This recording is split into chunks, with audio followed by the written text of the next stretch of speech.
stalled due to the disparities in his set of names as indicated on the various documents in the teacher service record. The teachers' names on record seem to refer to different persons. The commission duly communicated this to the teacher. He was requested to obtain a deed poll if he intended to have changed his names. It is noted from the record that the teacher's documents bear the following different sets of names: Salim Mundalo as one set, Ndegwa Mundalo as another set, Mundalu Chirunga another set, and lastly Mundalu Salim Ndegwa Chirunga, respectively. These disparities were noted on the academic and professional testimonials, as well as the old generation identity card that particular teacher used. A reminder was sent to the teacher via a letter dated 15 February 2024 to submit a deed poll in order to regularize his names. However, to date, that teacher has not submitted the same to facilitate the finalization of his claim. A copy of the letter to the teacher is provided as annexure number 2. Thank you, I submit. Gonzirai, I think that is very clear. Do you have any supplementary?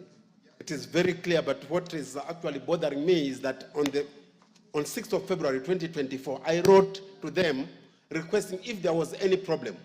Today I'm being told they wrote on 15th and the teacher has not received that letter. Currently he's in hospital. So if I could just get a copy of that letter, I could just facilitate the deed plan for the exercise to be expedited. Thank you. Provide the details to... We'll provide the details before we leave. Didoraso.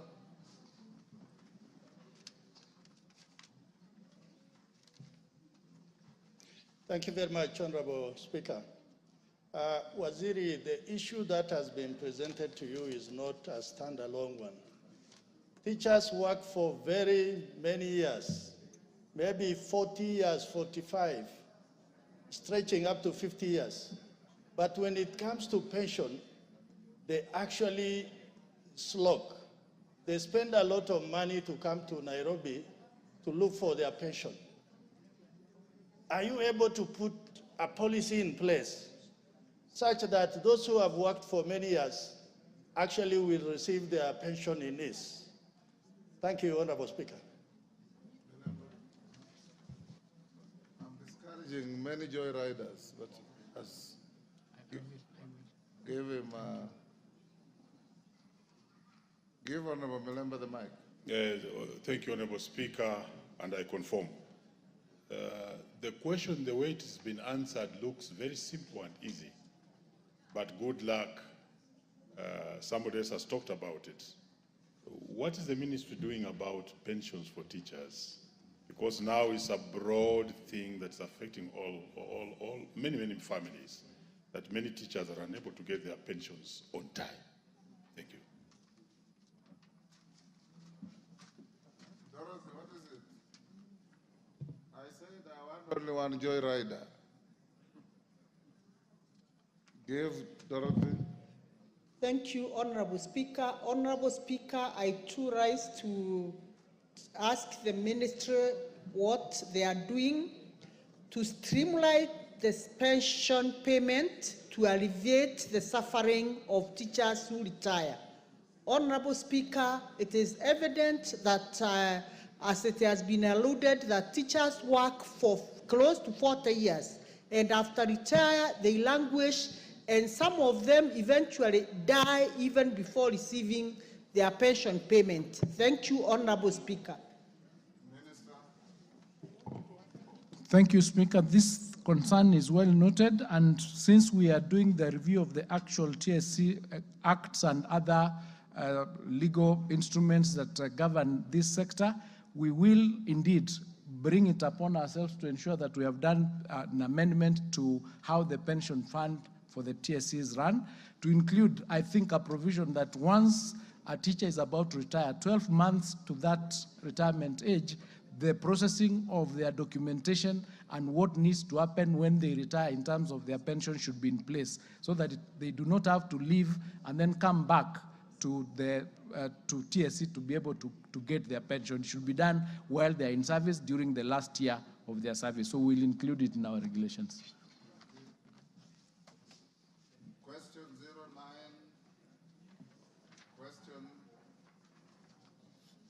09. Question 093 of 2024, member for Nairobi County, Esther Passaris.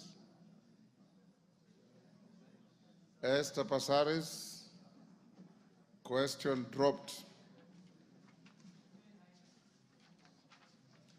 You can't joyride on no question. Question 094, 2024, Victor Koech. Mandazi, is he in the house?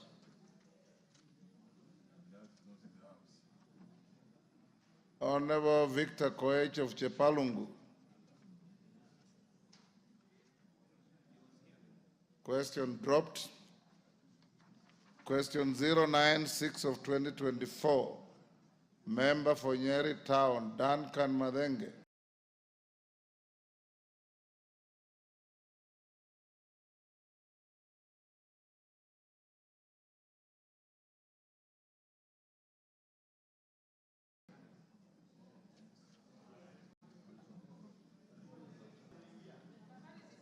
Order. Honorable Madenge, question dropped. Question 097 of 2024, member for Emuhaya Omboko Milemba. Very well, Honorable Speaker. I'm asking the following question to the Cabinet Secretary for Education. Will the Cabinet Secretary explain why the Ministry is yet to provide authorization for purpose of conducting fresh parent associations election in various counties and sub-counties? Parent associations. Number two, provide a specific date when the parent association elections in various counties and sub-counties would be held. And number three, state measures in place by the Ministry to ensure that in future elections are conducted on a regular basis for effective management of schools.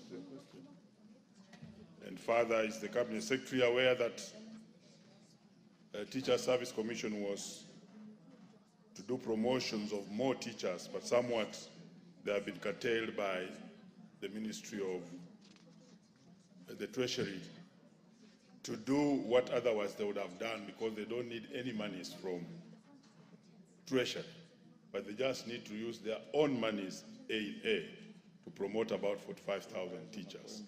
And you being the oversighting ministry, you could make a comment on that. Thank you, Honorable Speaker.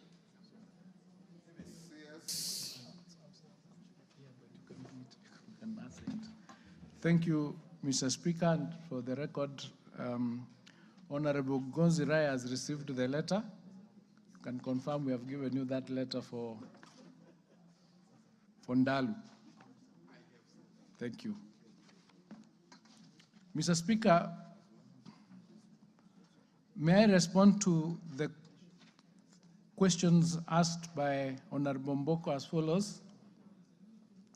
Mr. Speaker, paragraph 5 of the third schedule of the Basic Education Act 2013 provides that there shall be established a national parents associations, county parents associations, and sub-county parents associations elected by parents associations from schools through a delegate system.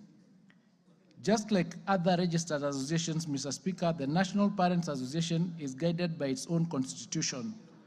The association does not require the authorization of the Ministry of Education to hold elections at the county and sub-county levels. The constitution of the association provides for the conduct of elections of its officials. As a ministry, Mr. Speaker, we are available upon request to provide any facilitative support to the extent possible to enable the associations undertake free, fair, and transparent elections in accordance with their constitutions.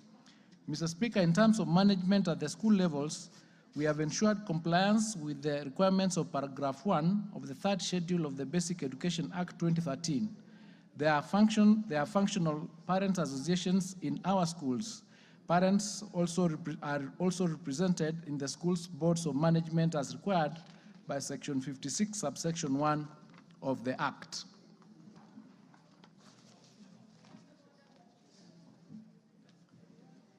There was a question on promotion of teachers by TSC.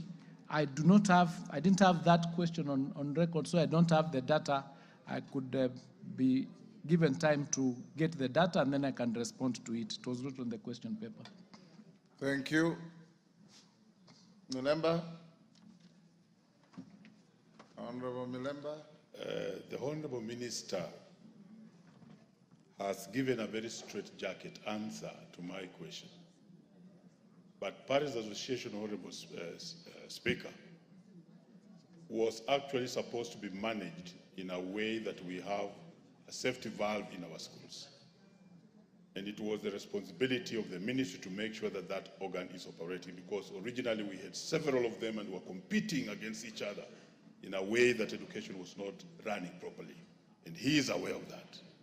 So as he says that he is waiting to be approached for any difficulties, is he aware that such elections have never been held for the last more than 6 years?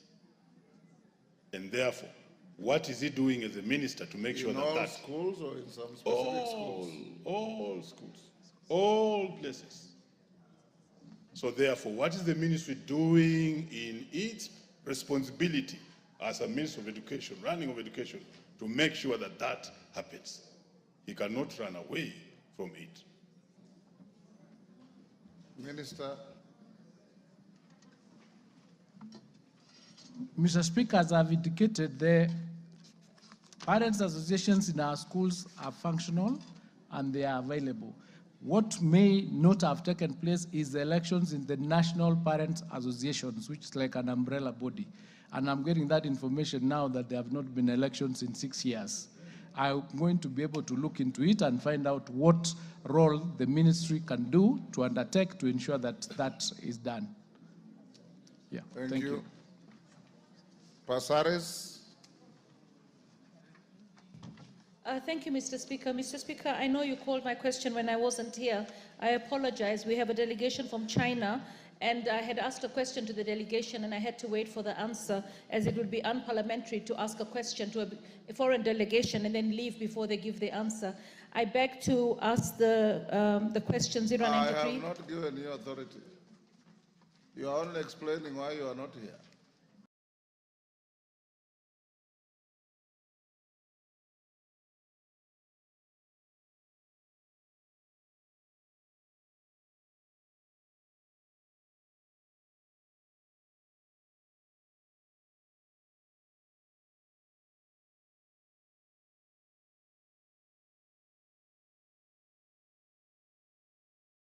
Yes, Mr. Speaker. And Mr. Speaker, you know that when we come with these questions, because we tend to include provision for hardship allowance to technical, vocational, hardship allowance to technical, vocational, education tech training tutors in Yata constituency, despite their counterparts employed by the Teachers Service Commission receiving such allowance. Thank you, Mr. Speaker. Minister.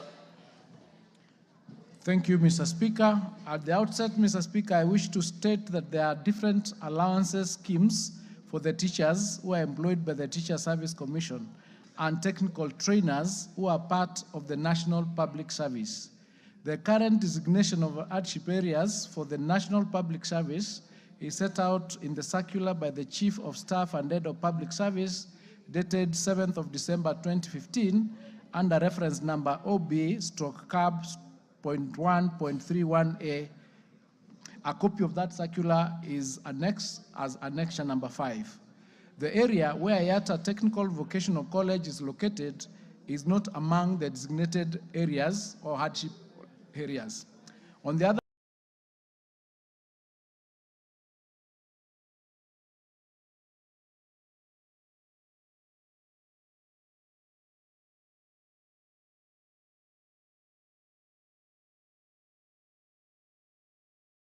hand, legal notice number 534 of 1997 under the Teachers Service Commission Act includes Yata Division as a hardship area. A copy of the legal notice is also provided as an annex number 6.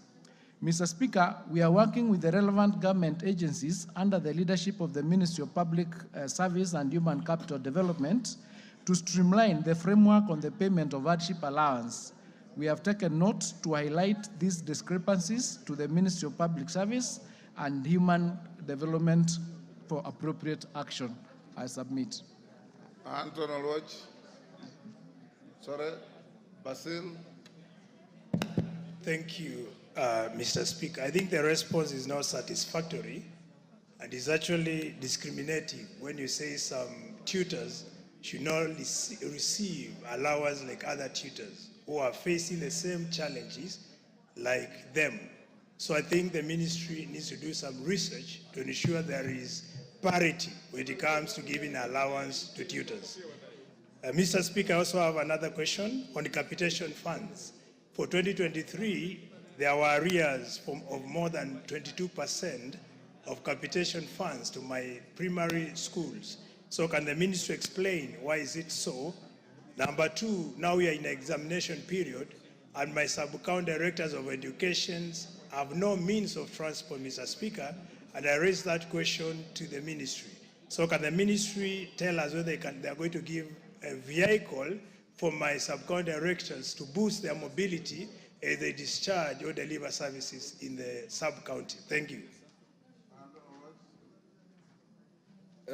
Thank you, Honorable Speaker, and in a related question, I think the Cabinet Secretary has a duty to let the members know what the general policy of the ministry is to ensure that TVETs, which this house every year allocates money to, and it's supposed to be a bridge between the universities and people who cannot make it to the universities, do not collapse. And I ask this because of the perennial non-remittance of capitation to TVETs. Could the Cabinet Secretary enlighten what the policy is generally to ensure TVETs do not collapse and that they get capitation like the universities? Thank you.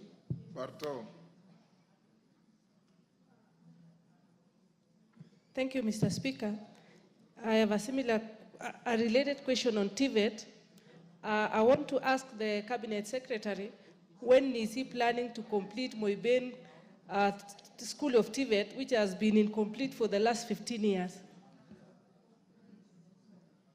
Members, I said only one joyrider. Now I see so many hands. Tuitum. Thank you, Mr. Speaker. The issue of undisabled allowance is a weighty matter in this country. In 2021, there was a tripartite task force that went around the entire country, mapping out regions that need to be included in the unsafe areas. Is the minister aware that that report has not been released yet? And why has it not been released? Because the task force involved the Ministry of Education, Ministry of Interior, and the TSC to map out new regions that require unsafe allowance. And again, it is the civil service or civil servant within an unsafe area who are supposed to be benefiting, not the categories, whether you are in TVET, you are a teacher, or you are in any other country. Thank you. CS. Thank you, Mr. Speaker. To Honorable Basil's question on the question of capitation, the capitation is normally released based on the exchequer that is received, and it is distributed across the country to all the learners. And as I think I was here before and I indicated that there has not been a year when capitation has been released 100%. There's always a shortfall, and as a government, we try as much as possible to ensure that what we get, we distribute it evenly across the country so that as many children as possible can get to school. In terms of the hardship question, hardship area question, and I can answer that generally, is that it is true that there are discrepancies on how the issue of hardship is determined. In fact, the other day I was in Rabai, which is a hardship area. It is also not registered as an hardship area. So as a ministry, what we've done is do a document, and we are presenting it to the Ministry of Public Service in order for them to harmonize the hardship areas, because like in Yatta, you'd find the TSC are determined as hardship, and then the trainers are not hardship because they fall in the civil service. That is not right. So we are working towards harmonizing that whole area of the issue surrounding hardship so that it is harmonized, it is determined, it is clear, there is clarity around it. So we are working towards ensuring that it is harmonized.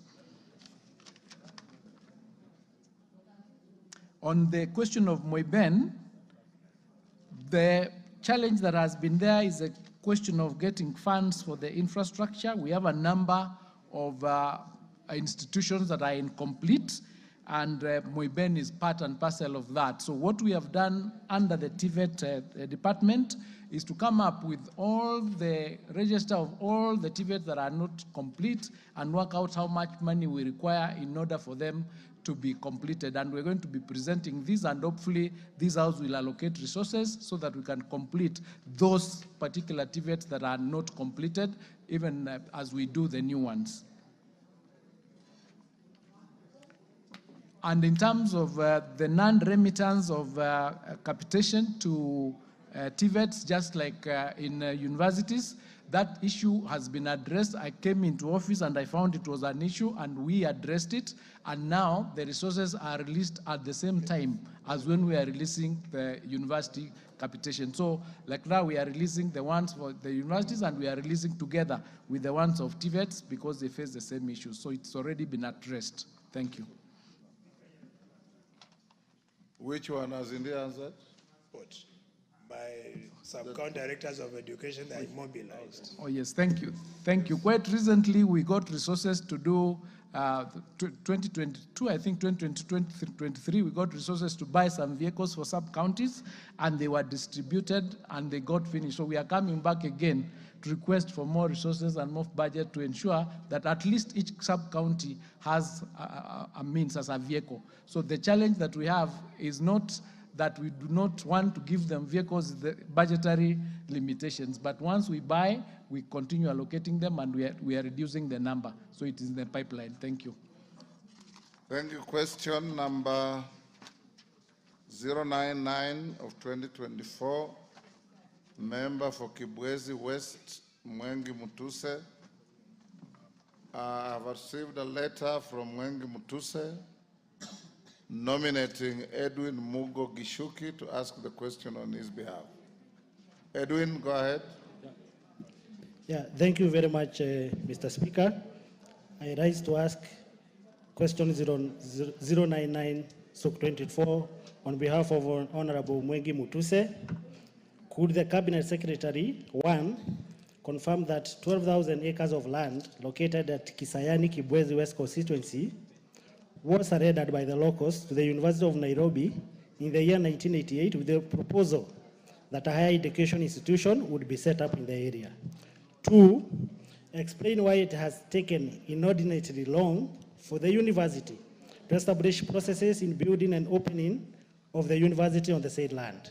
Three, clarify whether there are plans to start a university campus within the existing buildings, and if not, state whether the land can revert to its original owners. Four, clarify whether sections of the land are being allowed to private investors, and if so, provide the measures put in place to ensure there is transparency and public participation, including consultation with elected leaders in this process. Thank you very much, Mr. Speaker. Minister. Thank you, Mr. Speaker. I wish to confirm that the University of Nairobi has ownership of the 12,000 acres of land at Kisayani, Kibwezi West constituency under land reference number 25060. This land was allocated to the university by the government of Kenya in 1988 following a comprehensive process of relocation and compensation of the original occupants. The primary purpose, Mr. Speaker, of the allocation of the land was to establish a specialized research and training institute focusing on range management and dry land natural resources. Mr. Speaker, despite the lack of funding that has hindered the development of large-scale physical infrastructure, the university has actively utilized the land and Kisayani for research, training, and community outreach. The strategies that the university has employed to use the land are as follows. Between 1988 and 1992, the university developed essential infrastructure to support both short and long-term academic programs alongside research facilities and training infrastructure. Number two, through international collaboration, particularly with Mashavu University from Israel, and supported by USAID funding, the university implemented a state-of-the-art irrigation demonstration center. This project, which operated from 1992 to 2004, successfully cultivated Asian vegetables, tropical crops, and fruits, providing significant employment opportunities and enhancing food security for the local community.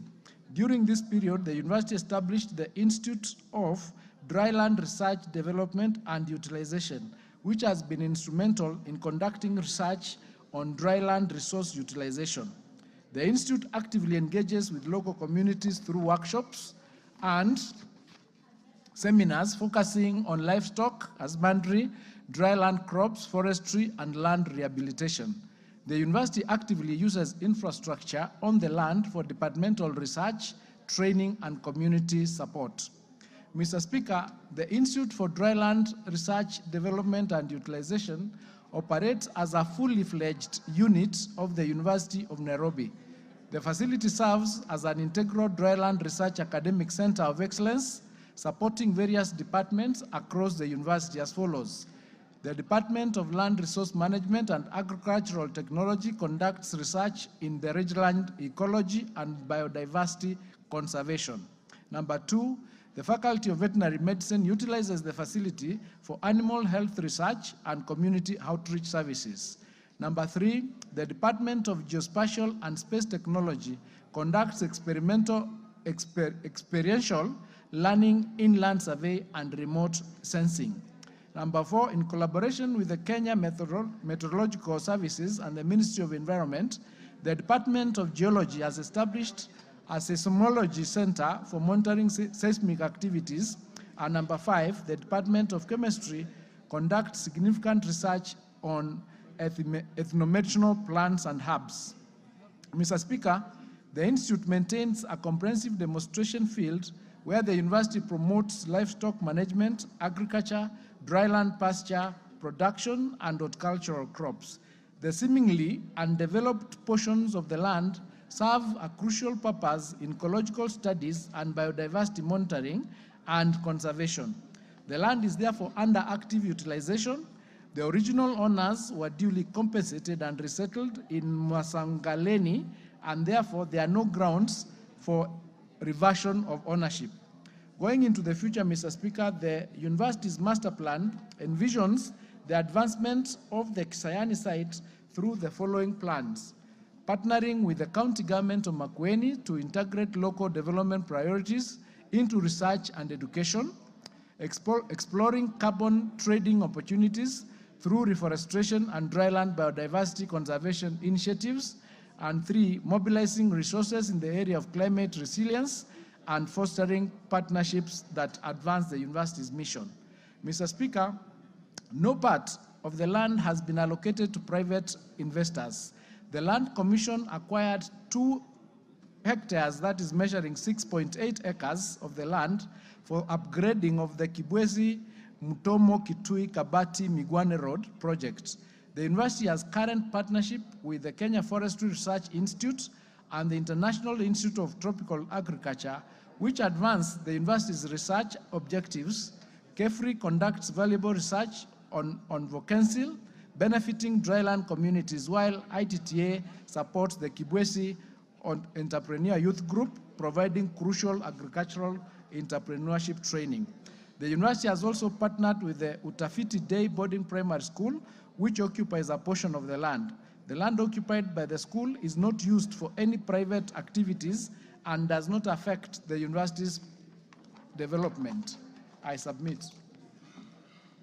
Thank you.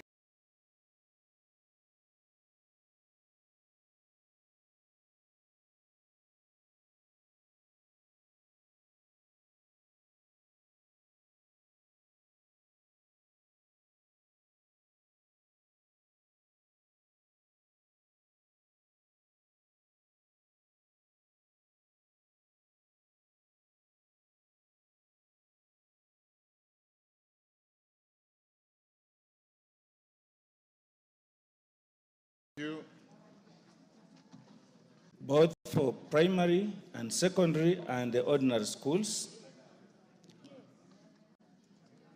And secondary and the ordinary schools.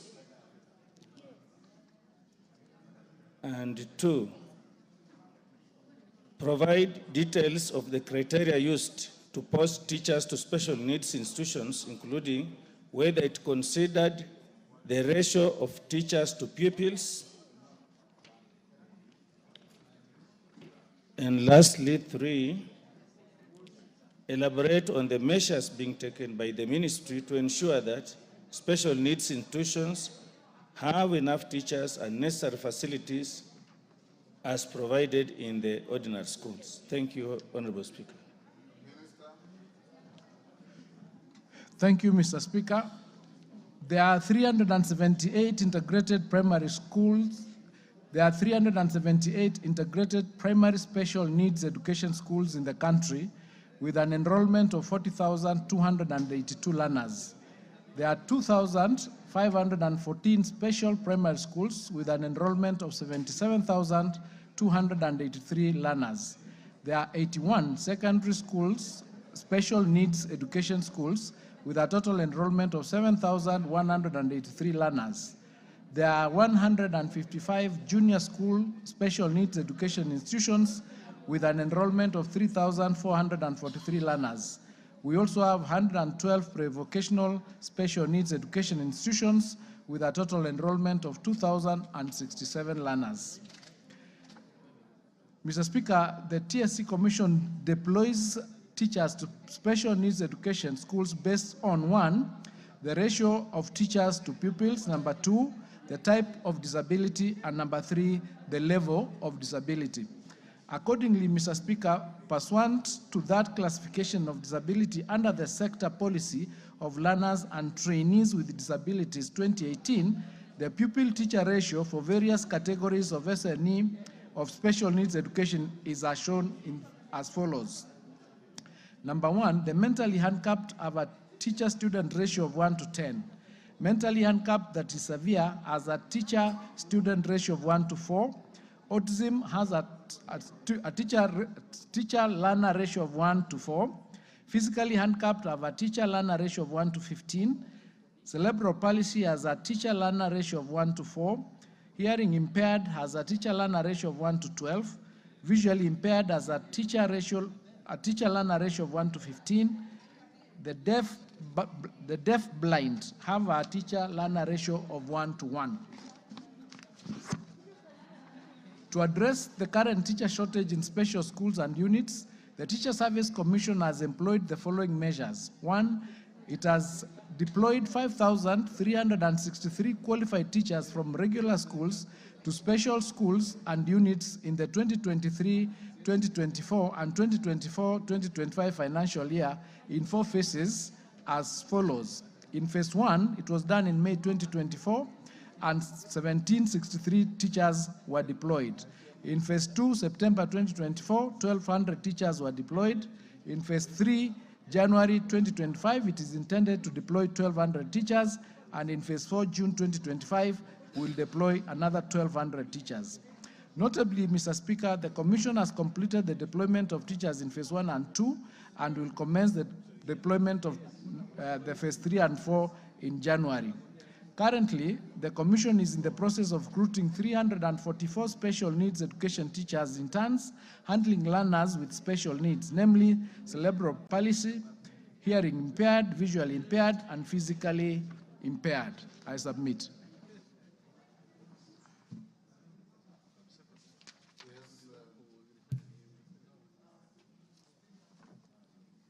Yes, Odanga. Thank you, Honorable Speaker. Honorable Speaker, special needs education institutions need to be considered as really special and given priority even over other institutions in the country. Looking at the numbers of pupils and students that are provided by the Cabinet Secretary, this comes to over 200,000 learners countrywide. And I'm not satisfied that there are only 81 secondary school special needs education institutions. If that is true, then I think that Kenyans are being starved of special needs education institutions in the country, and something needs to be done to improve. Because if you have over 200,000, those are mainly pupils, and then 81, those are mainly pupils, and then main institutions, which are mainly in primary, and only 81 in secondary. Then that means that these pupils who complete secondary, primary in special needs education are disappearing somewhere. This needs to be addressed by the Cabinet Secretary, Honorable Speaker. Also, there are issues in number 2 when looking at the ratio of pupil or students to teachers. For a mentally handicapped institution to have a ratio of 1 to 10, this is far below the par, and this needs to be addressed. These are mentally handicapped children, having one teacher handling 10 of them. Then there's something totally wrong that needs to be addressed urgently. Honorable Speaker, the ratio is far too low, and this needs to be addressed. Honorable Speaker, many of these teachers, which the Cabinet Secretary have said, who have transited from the ordinary schools to the special needs institutions, take too long even to be paid their allowances. You know, they are paid some allowances. And even I'm bothered why some aspects of the trainers are handled in the Teacher Service Commission and other aspects are handled by the ministry. Why not all of them go to the Teacher Service Commission so that they are handled in one place? Because issues like approving and moving them from the ordinary schools to the special needs, the issues are handled at the ministry, the budget is being handled at the ministry. So there is an issue that needs to be addressed here to make sure that these teachers are supported. They are given their allowances. You can imagine the children they are handling. They take them to sports, they are teaching them throughout, and then they are not given their allowances on time, and even their payment, Honorable Speaker, is low. The aids, teachers need them, the assistive devices, they also need them. Instead of, Honorable Speaker? you are supposed to seek a clarification on the answer as given, but you are now debating. I'm most obliged, Honorable Speaker. So I would like the Cabinet Secretary to give more information. I'm not totally satisfied with the information given. There are still lots of loopholes that he needs to provide. Thank you, Honorable Speaker. Nabi. Honorable Speaker, further to the answers given by the Cabinet Secretary, I would want to find out whether the Cabinet Secretary is aware, number one,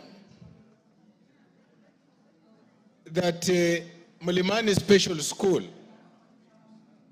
Mukuyu Special School, Maturu Special School, and Lumani Special School do not have enough teachers in the ratio he has indicated. Secondly, whether the Cabinet Secretary is aware that in preparation for the CPC implementation in the senior school, there are no schools in some sub-counties that will ensure 100% transition of students who require special schools. Thank you, Mr. Speaker. Masito is not Masito, Mama Mombasa. You are sitting in... Mheshimiwa Spika, samahani leo sehemu yangu imevamiwa, ndio maana nimekaa huku Mheshimiwa Spika. Mheshimiwa Spika, ningependa kumuuliza Bwana Waziri, kwa nini walimu wengi wamefanya kazi muda mrefu bila wao kupata promotion, Mheshimiwa Spika, na kisha kuna ile pesa ambao wanafunzi wanalipishwa wanaita ya wanahitaji ile pesa, samahani, remedial. Unapata mwanafunzi amelipa school fees yote lakini anafukuzwa nyumbani kwa sababu ya remedial. Hii pesa ya remedial, Mheshimiwa Waziri, imekuja kusaidia kitu gani na mbona lazima watoto walipe, Mheshimiwa Spika?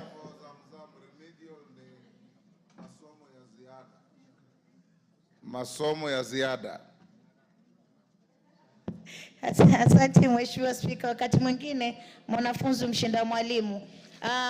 Mheshimiwa Waziri, tungependa kujua kwa nini watoto wanalipa masomo ya ziada, ile pesa ya masomo ya ziada, na wakati ambapo watakuwa wamelipa ile karo na bado wanafukuzwa shule, Mheshimiwa Spika. Na hawa walimu pia wanalazimishwa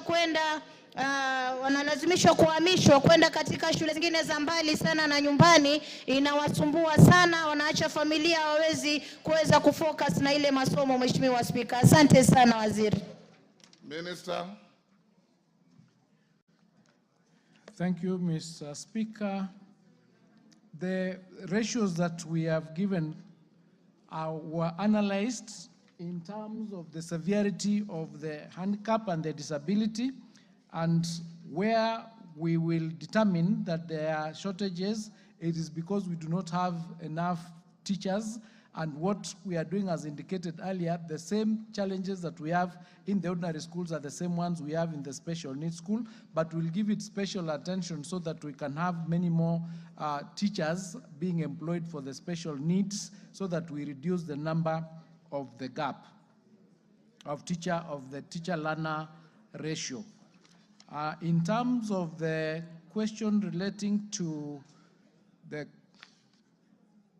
teachers' allowances, that is handled by the Teacher Service Commission. They actually handle all the issues relating to both the teachers that are in normal schools and the teachers that are in the special needs schools. We do not deal with that aspect, we only deal with policy, and when issues like this have come, we liaise with TSC and we come up with policies that can make their work smoother and that much more cohesive.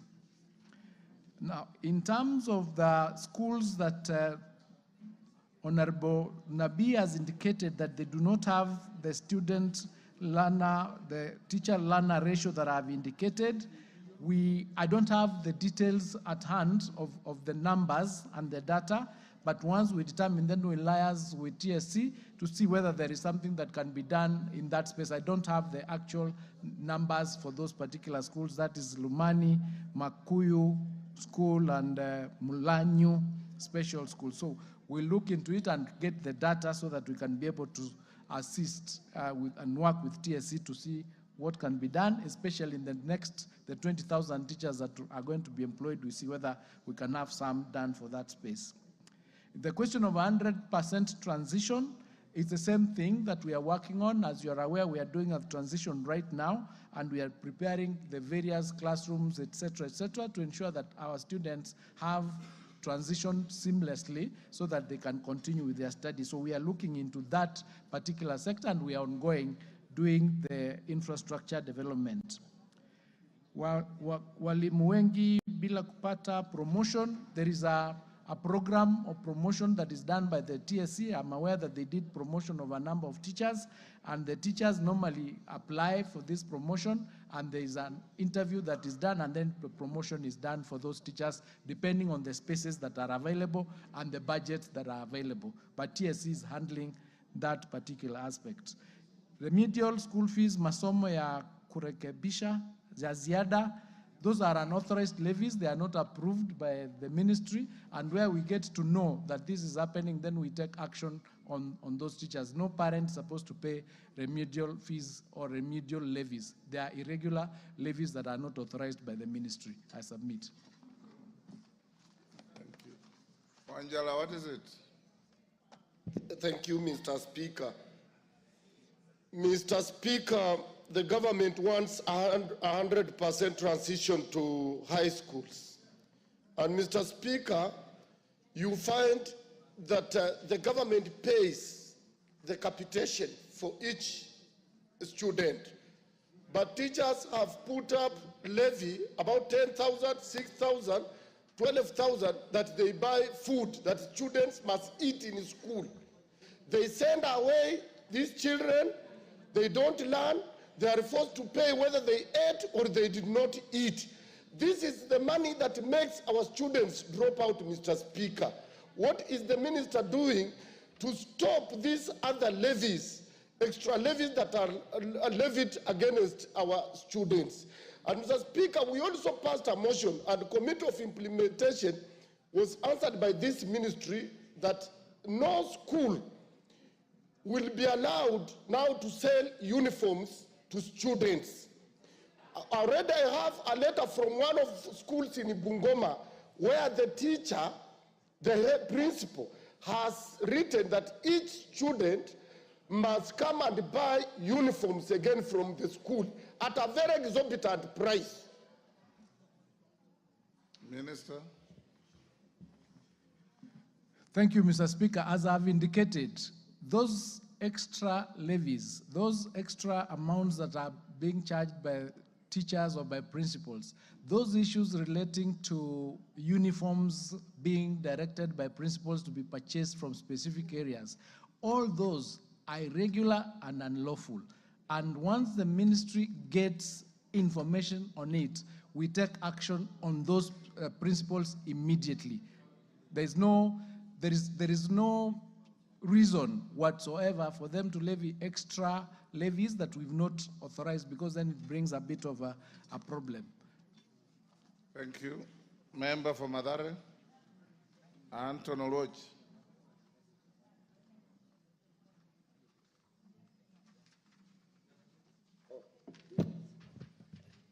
Thank you, Honorable Speaker. I rise to ask the CS question number 149 of 2024. Could the Cabinet Secretary clarify whether there exists a policy on school meals and nutrition, and if not, indicate the measures put in place by the ministry to develop such a policy? 2, outline the measures taken to create working strategies with county governments to ensure both early childhood development and primary schools have access to school meals. Thirdly, state the steps taken to roll out digitized school meals data and reporting modules with the National Education Management Information Systems. And lastly, provide the measures in place to ensure the alternative providers of basic education and training, popularly known as ABET schools, benefit from school feeding program. I thank you. Minister. Thank you, Mr. Speaker. The ministry has drafted a policy document titled the Kenya School Meals Policy. The draft has been developed through a collaborative approach involving the Ministry of Education, the United Nations World Food Programme, the NACONEC, the Rockefeller Foundation, and the Ministries of Health, Agriculture, Livestock and Fisheries, Water, Sanitation and Irrigation. The overall goal of the policy is to provide a framework for implementation and management of the school meals program in Kenya. The policy provides for the establishment of the program based on clear goals, strategic objectives, and principles. The policy provides for key thematic areas, that include access, equity, and inclusion, through which the government commits to provide diversified and healthy school meals to all learners, including those with special educational needs. The second thematic area is food safety and quality, under which the government commits to ensure enhanced food safety and quality in the school meals program. The third thematic area is nutrition and health. Under this arm, the government commits to provide safe, diverse, and nutritious meals as part of the comprehensive package of school health and nutritional services. The fourth thematic area is on sourcing of food commodities. Under this policy, commitment is given by the government to promote provision of accessible and affordable locally available food commodities. This other thematic area is on partnerships, collaborations, and linkages. The government commits to promote a coordinated approach through partnerships, collaborations, and linkages. The draft policy, Mr. Speaker, document also provides for its implementation. It has provisions on resource mobilization to ensure the sustainability of the program and for monitoring and evaluation together with research. The draft document also outlines the institutional arrangement for the implementation of the policy.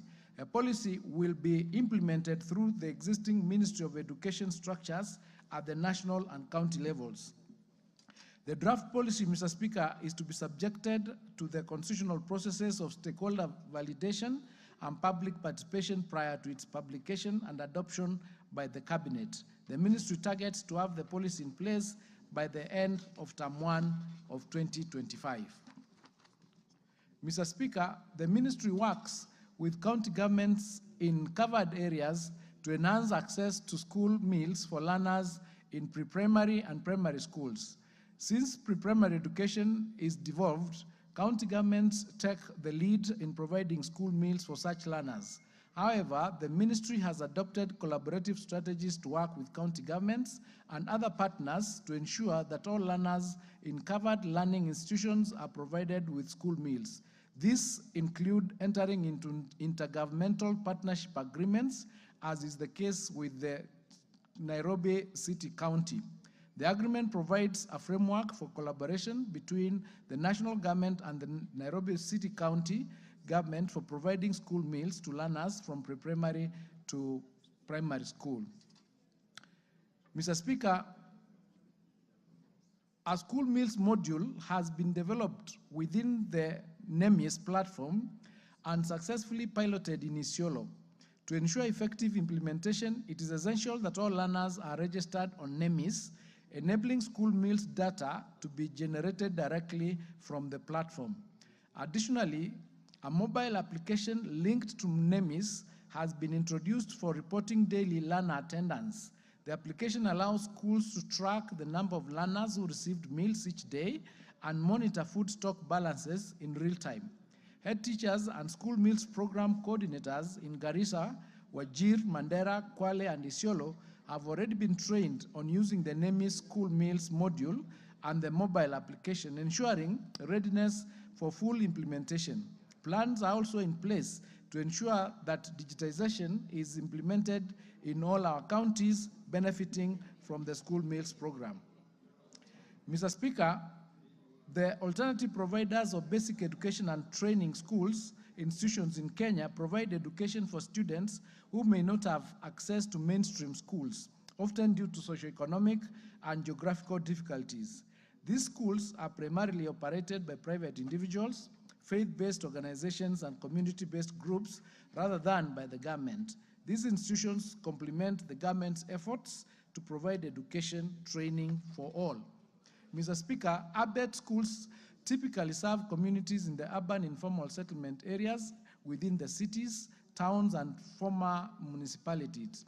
It is mainly in these environments that ABET institutions have emerged as viable options of responding to educational needs of children, youth, and adults who are unable to join formal education institutions.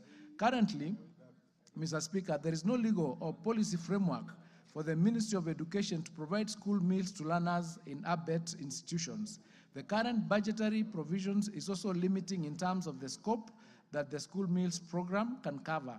Currently, the school meals program covers a total of 2.6 million learners in 8,185 schools across the country as of 2024. This extends over 26 ASAL counties and informal urban settlements. It is also important to note, Mr. Speaker, that the budget for school meals this financial year was reduced to 3 billion from Kenya shillings 5.4 billion in the year 2023-2024. An expansion of the program will necessarily require additional budget. I submit.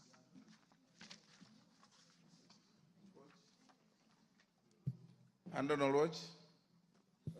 Thank you very much, Honorable Speaker. And let me congratulate the CS for one thing. A recognition of the existence and role of alternative provisions for basic education, otherwise known as ABET. And the reason I'm doing this, Honorable Speaker, is that there are about 3 million students in the Republic of Kenya who are neither in public or private schools and are excluded in what under Article 43 is a basic right and compulsory education for all students. So I want to thank you for the recognition that this exists. However, Cabinet Secretary, are you aware that the bureaucracy underneath your office, beginning with the sub-county directors, actually undermine legal notice of 2015 that anchors the idea of ABET? To begin with, NEMIS, which is a requirement for recognition and following up for students from their registration, how they go up to where they do the exam, and even on school feeding program, is denied to ABET students. Are you also aware that even for registration for exams, teachers in ABET call me every time exams are about to be done for registration that they cannot register students because these students are neither in public schools nor private schools? Lastly, Cabinet Secretary, there is a bill that I put in the last parliament, which was the amendment to the Basic Education Act, to anchor these ABET schools. Are you aware that this bill has passed through the committee and is about to be published, and that the members of the Nairobi County, members of parliament, who are most affected by this, which are in informal settlements, would like to have a stakeholder engagement with you, including the Honorable Kajwang here, and we would like to leave here with an appointment that we will get an engagement with you before or just after the publication of this bill. I thank you. Minister. Minister Hold. Mary Massey.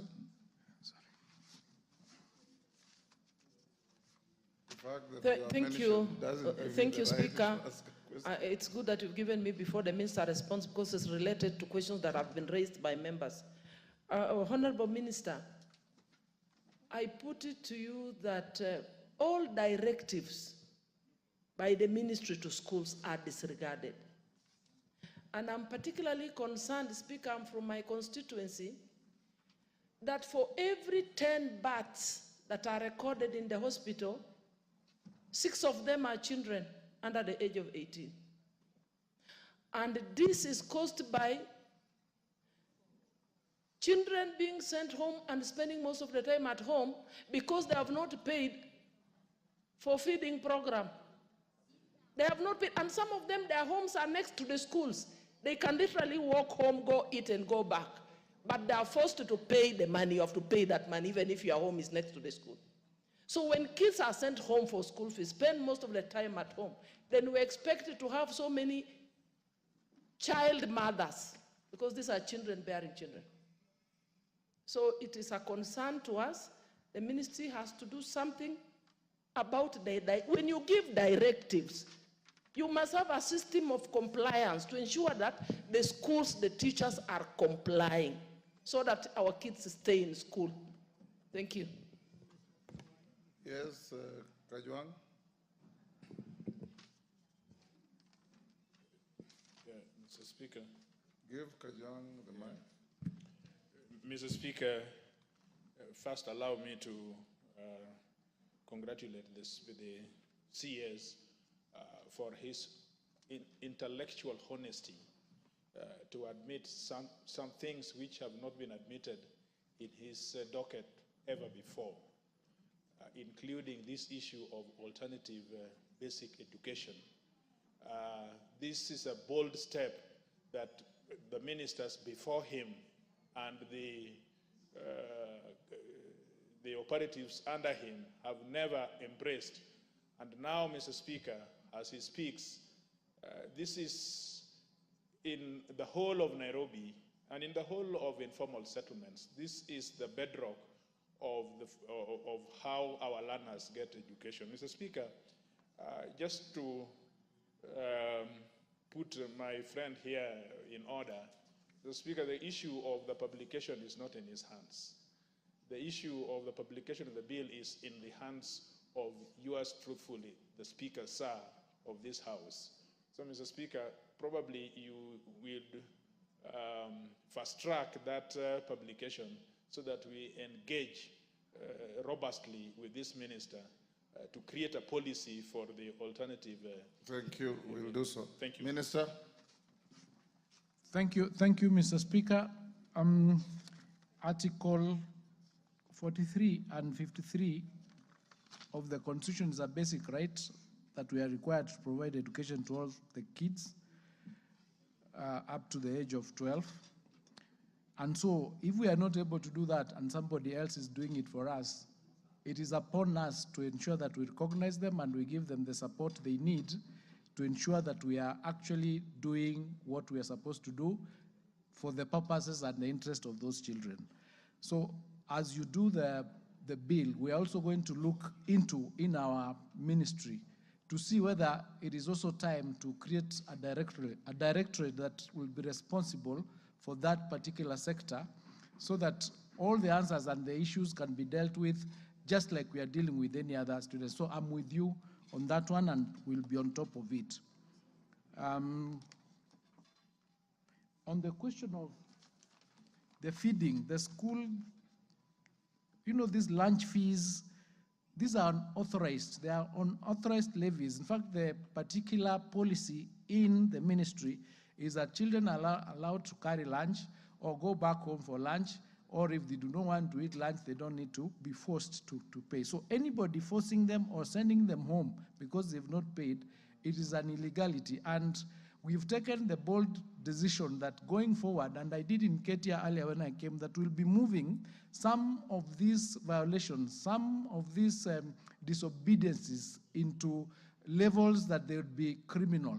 That's why recently when we were saying that if you are caught doing something, you'll be punished and not just transferred, not just told, given you have committed an illegality in one school, then you are moved to another school, like that other school, it will be all right for you to go and do another illegality there. You need to be punished and ensure that you do not even work in the education sector ever again, so that we have a register of these wrongdoers where we need to check, akin to, when you are getting a compliance certificate or something, so that we can clean this sector. We are willing, we'll bite the bullet and make the decisions that need to be made so that we do right by children. Thank you.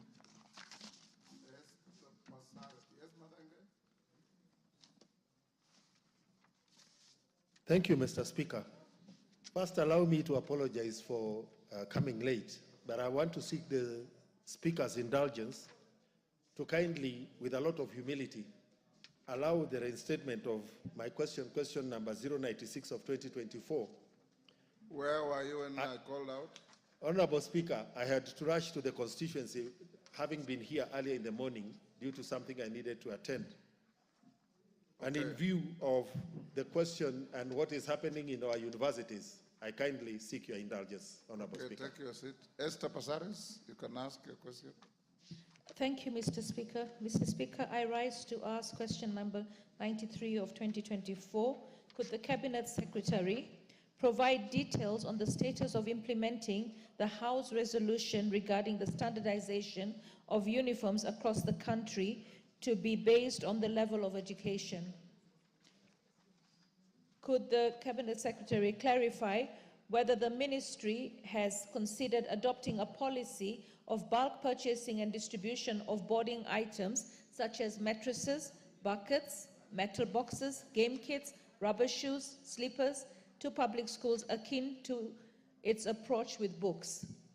3, could the Cabinet Secretary highlight measures taken to address unhealthy and illegal practices in schools, particularly regarding alcohol and drug abuse? Thank you.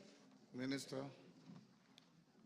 Thank you, Mr. Speaker. The ministry recognizes that the objective of the resolution to standardize school uniforms across the country is to ensure that school uniforms do not become prohibitively expensive. The matter of the prohibitive cost of school uniforms was also captured in the report of the Presidential Working Party on Education Reform.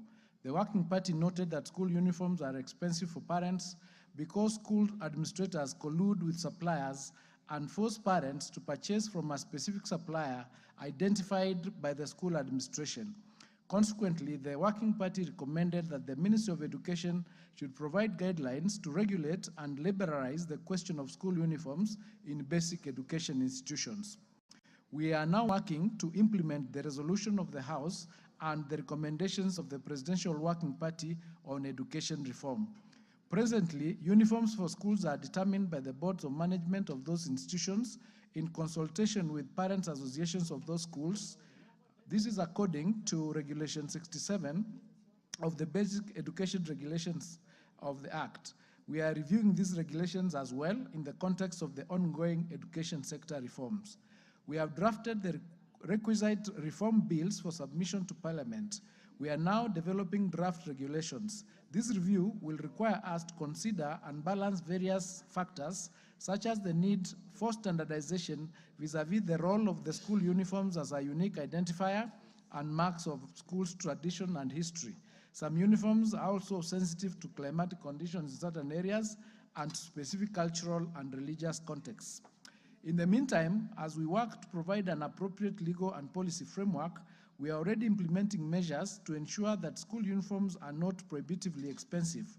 By a circular dated 30th of May 2023, under reference number MOE headquarters /3/13/3, regional and county directors of education were directed to ensure the stoppage of practice where schools stock uniforms and compel parents to buy them or direct parents to purchase uniforms from specified suppliers. We also note and process the names of non-compliant schools for necessary action within the provisions of the law. The ministry also issued a directive to school principals to the following effect. 1, no school will direct parents to any particular outlet for the purpose of purchasing uniforms, and B, no school will stock any uniforms and boarding-related items whatsoever. The guidelines for the implementation of junior secondary education are clear, and no learner shall be excluded from school for failure to afford school uniform, and that circular is annexed as annex number 3 in our written response. We wish to point out, Mr. Speaker, that under the current legal and policy framework, the scope of the government's role in free and compulsory basic education is limited to paying tuition fees. At the primary school level, the government provides capitation at the rate of 1,420 shillings per learner per year. The rate for junior school is 15,042 per learner per year, and the rate for secondary school is 22,244 per learner per year. Boarding items, Mr. Speaker, are not covered under this capitation by the government. Boarding costs are catered for by parents. In this context, it is the responsibility of the parents to buy boarding items such as mattresses, buckets, metal boxes, and slippers for their learners. The ministry ensures that the costs of these are affordable by prohibiting schools from requiring parents to purchase these items from specific suppliers or from schools themselves. The funds allocated by Parliament to the Ministry of Education are for capitation to support tuition-related aspects such as textbooks. This is why the centralized purchase of textbooks is funded by retaining part of the capitation to purchase textbooks and distribute them to schools. Mr. Speaker, we have implemented several measures to address unhealthy and illegal practices in schools, with particular focus on combating alcohol and drug abuse. These efforts aim to safeguard students' well-being, enhance the learning environment, and promote moral and social responsibility. Some of these measures include, Mr. Speaker, 1, creating a policy framework. The Ministry of Education has developed policies that outline guidelines for preventing and managing alcohol and drug abuse in schools. These include the national guidelines for alcohol and substance use prevention and management in basic education institutions. Number 2, awareness and sensitization campaigns. The curriculum includes lessons on the dangers of alcohol and drug abuse, helping students develop resilience and decision-making skills to avoid these substances. The ministry also collaborates with organizations such as the National Authority for the Campaign Against Alcohol and Drug Abuse to raise awareness about the effects of substance abuse. Guidance and counseling programs in schools. Schools are mandated to establish or enhance counseling departments with trained teachers who can provide guidance on personal and social challenges, including substance abuse. Peer educators are also trained to support fellow students by sharing knowledge and experience, creating a supportive environment to resist peer pressure. There is also collaborative with the law enforcement. Schools work with local police to ensure a rapid response to incidents involving illegal substances, including arrests of individuals supplying drugs to students. We also coordinate efforts between schools, law enforcement, and NACADA to identify and dismantle supply networks targeting schools. We have also another program, enhancement of monitoring and evaluation. Through our field officers, we undertake regular assessments in schools to evaluate risks and vulnerabilities related to substance abuse with actionable recommendations for improvement. The ministry has also a policy of ensuring that schools encourage students to participate in sports, drama, music, and other extracurricular activities that provide constructive alternatives to drug use. Emphasis is placed on nurturing students' talents and interests, keeping them motivated and less likely to engage in unhealthy behavior. I submit. Pasaris. Thank you, CS, through the speaker. CS, I recently took a young girl to school who hadn't gone to school because she had no money, the parents had no money to buy uniforms. This was in a public school in Nairobi County. It cost 30,000 shillings, mattresses, blankets, everything for that family. So the transition is not happening at the moment. I was just wondering, the fact that you provide beds in the boarding facilities, can't you also provide mattresses? Because some of the children are buying 1-inch mattress, 2-inch mattresses, second-hand mattresses, and then they're actually ruining their backs for the future. So it becomes a health hazard. And when I talk about standardization of uniforms, if you look at South Africa, all the schools, they wear practically the same gray, black, simple dress and white shirt. Here we've made uniforms so complicated and very, very expensive. I was just wondering, in your opinion, as per your policy, because transition, we want 100% transition, is a family that is not able to buy uniform able to send their child to school with their home clothes? Because for me, I still feel that uniforms are very colonial. And most of the schools in America, in France, even in England, there are some schools that are not having uniforms anymore. Children go with their home clothes. So a family cannot afford school uniforms. What is your policy on the child being admitted to school to study, whether she has uniforms or not? Because it's becoming prohibitive and it's denying the child transition into school. Thank you. Yes, Minister. Thank you, Mr. Speaker. As I've indicated, as a ministry, the policy is you don't send away students because they do not have uniforms. That's not allowed. You are supposed to admit them whether or not they have been able to afford the uniforms. That is the current policy that is in place. In terms of their standardization of uniforms, having one type of uniform across the country, that is a conversation, I think it's intended, it's a conversation that we are having. I think eventually we might reach there, but as of now, the various schools, through the board of management and through the parents association and the teachers, determine what they want for their particular schools, what uniforms they want for their particular schools. But maybe as a country, that's a conversation we have to move towards that bulk purchases or bulk organization relating, just like we moved from books. It took a long time to transition to it, to the bulk purchasing of books. So it's a conversation that we'll continue having to see how that will work. And I think the other question was, another one. The other was just a narrative of something she did recently. I think it was a narrative, but thank you for that. Madenge? Well done. Thank you, Honorable Speaker. Honorable Speaker, could the Cabinet Secretary explain why undergraduate students and master students at the University of Nairobi Dental School are not receiving lecturers and lectures for orthodontics?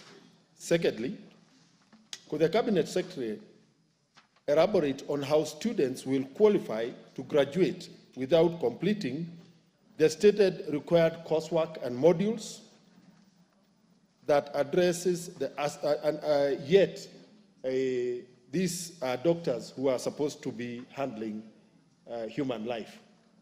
Thank you, Honorable Speaker. Minister. Thank you, Mr. Speaker. Mr. Speaker, the University of Nairobi has clarified that the dental school continues to deliver orthodontics education, even though there were transitions in the teaching staff. In particular, Mr. Speaker, 2 key members of faculty left. These were Dr. James Ngesa, who resigned in November 2023, and Dr. Peter Okongo, whose contract expired in May 2023. Dr. James Ngesa retired in November 2023. Peter Okongo's contract expired in May 2023. Upon their departure, Mr. Speaker, Dr. Nathan Siwa, a senior member of faculty, has maintained the teaching schedule despite the heavy workload. This has been necessary to ensure continuity. Mr. Speaker, it's important to note that despite staffing challenges, the department continues to deliver orthodontics education through multiple teaching modes, including physical and online lectures, tutorials, and clinical teaching. The department remains well equipped with essential facilities, including teaching laboratories, skills laboratories, teaching clinics, lecture theaters, and qualified orthodontics technicians. The university has taken steps to remedy the situation. Dr. Ngesa has indicated a willingness to return in the course of this month. The university is also taking measures to ensure proper succession management. Mr. Speaker, orthodontics is a crucial component of multiple academic programs within the dental school. It is offered in the Bachelor's Dental Surgery program through 2 course units, VDS 490 and VDS 590. At the postgraduate level, orthodontics is taught as part of the Master's Dental Surgery in Oral and Maxillofacial Surgery under code VMS 590, and the Master of Dental Surgery in Pediatric Dentistry, which includes 2 courses, VPE 822 and HDS 6340. The course is also included in the Masters of Dental Surgery in Pedantology under the code HDS 6340. Mr. Speaker, the University of Nairobi has implemented comprehensive measures to ensure that students complete all required coursework before graduation. In April of 2024, Mr. Speaker, the university administration approved a 5-week extension program specifically for Year 5 Bachelor of Dental Surgery students to complete their outstanding clinical rotations and examinations. This strategic measure that the university took is to ensure that students cover all the relevant coursework before graduation as follows. It was a carefully structured 5-week academic extension for final year of dental surgery students to complete 33 hours of essential clinical rotations. The department has successfully covered the syllabus for various orthodontic courses. This extension was granted without additional financial burden to the students. The university's quality assurance mechanisms, including external examination moderation, remain robust. All examinations are conducted with proper oversight, being set and moderated by external examiners to maintain academic standards. With these strategic interventions, Mr. Speaker, the university is ensuring that its students meet all professional and academic requirements in dental education before graduation. I submit. Honorable Speaker, I have been, for the information of the Honorable Minister,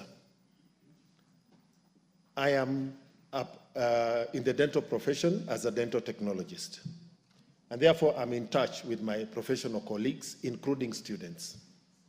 Honorable Speaker, students and their parents, despite not having expenses and food for 5 weeks, as a result of the failure by the university to provide lecturers.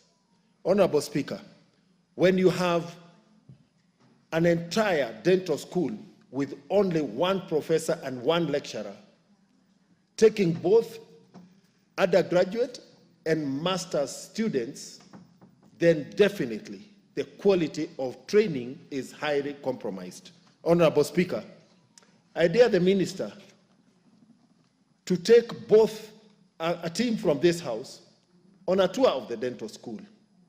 The dental units in the dental school are hardly functional, and therefore the clinical output in terms of the clinical hours and contact with patients are not being met.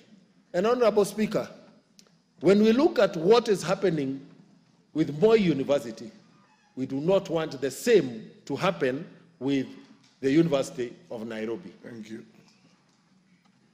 Yes, Kagusha.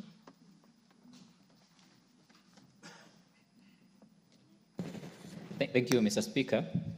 On the same breath, on the issue of University of Nairobi, Mr. Speaker, we seem to be having an administrative challenge whereby the chancellor, the chairman of the council of the university, Professor Amukoa Nangwe, seems to be wreaking havoc in the university. Seems to have removed the vice chancellor, Professor Kiama, despite the fact that he was remaining with only 4 months to complete his term. And of course, he wished to have the renewal of the same contract. But he was not only removed as a vice chancellor of the university, but his professorship as a faculty member in the University of Nairobi has also been revoked.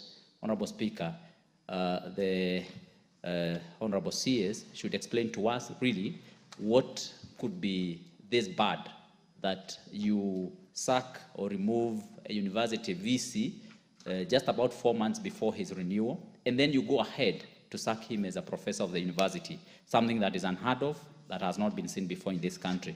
Honorable Speaker, the same chairman of the council has also transferred the many staff from that university as if he was an executive chairman. And yet, you know, he's not supposed to be in the day-to-day operations and running of that university. He has, for example, transferred the registrar admin, Mr. Benan Jogona, to Kisumu from a registrar position. He has also transferred the estate manager, Andrew Buka. Honorable Speaker, the University of Nairobi, again, perhaps to ensure that the council chairman has an overriding say in that university, has ensured that all the senior positions in that university remain vacant. If you go to the position of the VC, there's no VC, no DVC, not even a single one. Honorable Speaker, even the finance officer is not there. The procurement officer is not there. That is procurement manager, chief medical officer, and also the chief security officer. And all these are actually positions which are very important for the running of the university. And in the absence of this, we have acting people in that capacity. And Honorable Speaker, what has happened is now that the council chairman has now taken on the responsibility to run these positions. Honorable Speaker, I don't know whether the CS is even aware that the council chairman has even secured a house within the university to stay and to sleep in. And where is the evidence for all this? Honorable Speaker, I can provide this evidence. I can provide this evidence. He has secured a house to sleep in the university. He has acquired an office in the university, and now he comes there. Honorable Speaker, it's even rumored that he intends to... Order. This house will not entertain Honorable Speaker, I refuse... Honorable Speaker, I withdraw on the rumor. But Honorable Speaker, the EACC has written to the chairman of the council, asking him to remove Brian Ouma from a position that he holds with fake papers, a position that is not provided for in the university. Honorable Kagusha, as a lawyer, you know you are treading on very dangerous grounds. You are making very outrageous allegations with no evidence. Honorable Speaker, if you give me time, even within a few minutes, I'll provide evidence. I'll table evidence in this National Assembly. You will go ahead and do so. I'll do so, Honorable Speaker. Yes. Okay. Yes, Rachel Nyamai. Thank you, Honorable Speaker, for giving me a chance to also joyride on this. I would like to ask the Cabinet Secretary whether he is going to assure this House that there will be no crisis in this school of dentistry. Listening to him very carefully, and he was very careful when he was responding to this question, there seems to be a problem of human power. With only one professor in the dentistry department, one lecturer who has resigned, and one whose contract has come to an end. Can he assure this House that he is going to administratively ensure that students from the University of Nairobi are not going to be left without training for this very important course, which concerns, which is actually a matter of life and death, because it's about teeth, it's about the mouth, Honorable Speaker, and this is about life, Honorable Speaker. Dentistry is very important, and we cannot play around with it, because dentistry is also part of core medicine. Thank you, Honorable Speaker. Majority Leader. Thank you, Honorable Speaker, and I will just go straight to my question on university education. And CS is aware that besides the issues that were being alluded to by Honorable Kagushia regarding the University of Nairobi, and I repeat, the University of Nairobi. Yes, the University. The University of Nairobi. Yes. CS, you're also aware that more university... Robert, you behave like you didn't go to the University of Nairobi. Go on. Honorable Speaker, on a light note, Robert Mbui attended one of the other universities named after individuals. I was telling CS is also aware that Moi University has been in a crisis for some time, and would want to hear what policy initiatives the CS and the ministry has put in place to ensure that, one, we have changed the funding model, and now universities have almost adequate resources. I say almost because this has just begun, but we are certain that they will have adequate resources now to be able to run their programs. But the question of governance in universities remains a major challenge, not just in Nairobi University, Moi University, but in almost all our public universities. CS, if you visit almost all of our public universities, they all have major stalled projects. Some of them include gates and gatehouses that are built at the cost of hundreds of millions.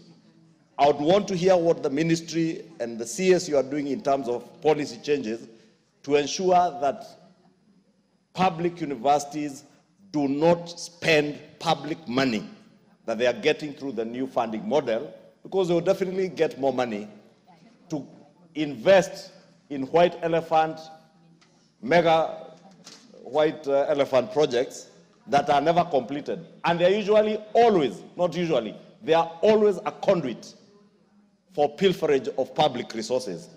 CS, my question is just that, what policy initiatives or what policy interventions you are putting in place as a new cabinet secretary in charge of education to specifically deal with that issue in our public universities? Because if the lack of exchequer releases to universities was a problem, the bigger problem is how that exchequer is expended once it gets to those universities. And see, as visit these universities, you will see, whether you go to Moi, whether you go to Nairobi, go to ABET, they had projects there that were left there in the Nyayo days. You go to Kikuyu campus of Nairobi University, the same. Go to Chuka University, the same. Embu University, everywhere. Southeastern University, not a single university doesn't have a mega project that is stalled. And those who sit in the Budget and Appropriations Committee will tell you the kind of lobbying that is usually there during the budget making process to allocate resources to this and that university, but those projects never come to fruition and are never completed. Thank you, Honorable CS. Yes, Minister. Thank you, Mr. Speaker. On the issue of the University of Nairobi Dentistry Unit, we requested for that clarification and we got that report about what they are doing vis-a-vis the challenges they had when the two professors left and what steps they are taking to ensure that there is continuity in the learning. With respect to the particular equipment and the particular laboratories that are dilapidated, this is a replica of almost everything that is going on in almost all the universities.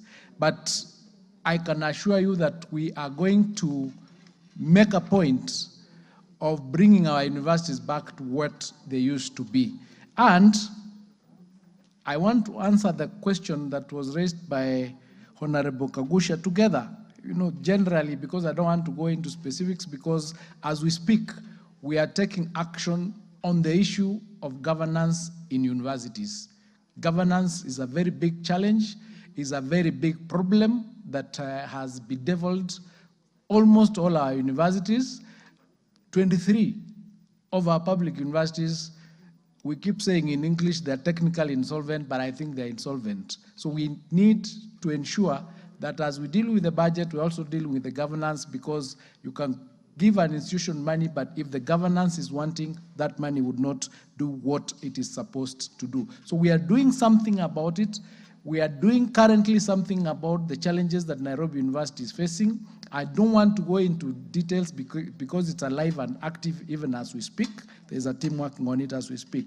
But with respect to what we are going to do to deal with the issues relating to uncompleted projects in various universities, we've requested and we've directed that there be an audit from each and every university on the stalled projects and the costs that are required for them to be completed. And we've also directed that no new project should start until those projects that have stalled are sorted out. So we are doing something, we are cleaning up that space, and we will be coming here all the time, because on issues relating to governance, there are also issues affecting communities and other things. So we'll be coming back to get your support so that as we implement these policies, some of them, as we said, are they're going to be bitter, but we'll need your support in order for us to be able to implement them. All of us are affected by what is happening in the universities, and it's time that we all put our hands on the table, all hands on deck, so that we can be able to solve them. Thank you. I submit. Yes, Wangwe. Thank you, Honorable Speaker. Honorable Speaker, this is a house of records. And when a cabinet secretary responds in affirmative, it means the situation is wanting. Honorable Speaker, the cabinet secretary has just confirmed that 23 of our universities are insolvent. What does that mean, Honorable Speaker? It means the universities are unable to pay or own debts. And in terms of understanding the financials, Honorable Speaker, they are supposed to be given two directions, either natural death or liquidation. What route has the minister initiated so that our insolvent institutions are settled? Inyikal.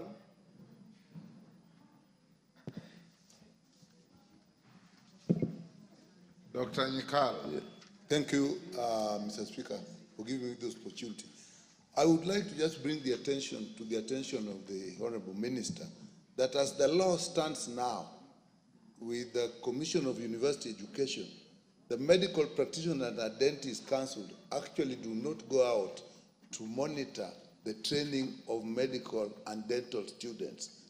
And that work is left to the Commission of University Education, and I'm not so sure whether they have the capacity.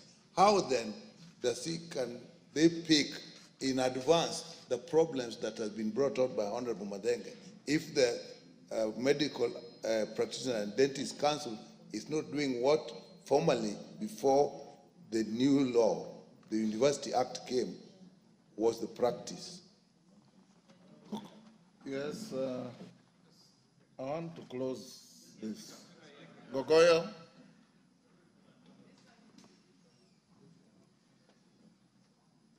Thank you. Speaker, mine is just brief. Earlier on the CS, because I want clarity, Mr. CS, you are aware that TSC has confirmed that they lack science teachers in this country. What are you doing? Because it is the ministry that owns the colleges. What are you doing to make sure that we have science teachers? In my constituency, there is no deployment of any teacher for the science lesson for JSS. All that we have are in the arts. What are you doing to make sure that in the present and in the future, you will have science teachers to go to schools? Because it is clear that there is a deficit. And TSC has said they have none to deploy. Minister. Thank you. On the question of the insolvency or the technical insolvency of the universities, this is why the new funding model was introduced in order to ensure that universities have sufficient funds to be able to turn around. Based on that, and based on the simulations that have been done, all our universities that are in this situation with proper governance will come out of the doldrums in the next 3 or 4 years. So that is the program that is in place to ensure that we do not lose our universities.